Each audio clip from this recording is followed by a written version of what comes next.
So how do I close my apps on the Apple Watch? Let me talk about it. If it's your first time on Foxtecc, make sure you subscribe so you never miss anything important. So of course, you are browsing your apps on the watch, and in order to close them, you just press the digital crown, the rotating button, and it's gonna return you back to the watch face, right? Or you're gonna move away from that app.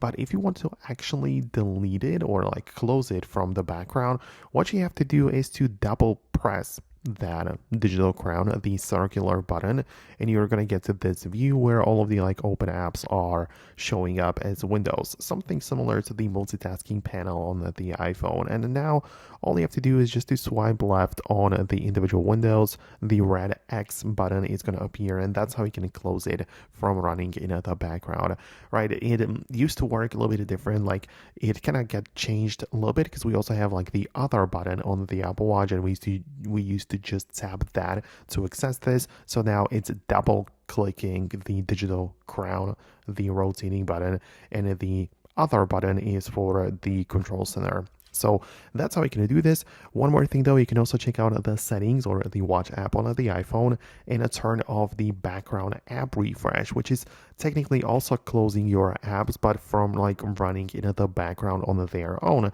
even without you clicking on them or anything. So if you are interested in a little bit more depth to this, then you can check out that setting and play with the options available. But that's going to be about it from me. I really hope I could help you out. Thanks a lot, and I hope to see you later in the next videos as well.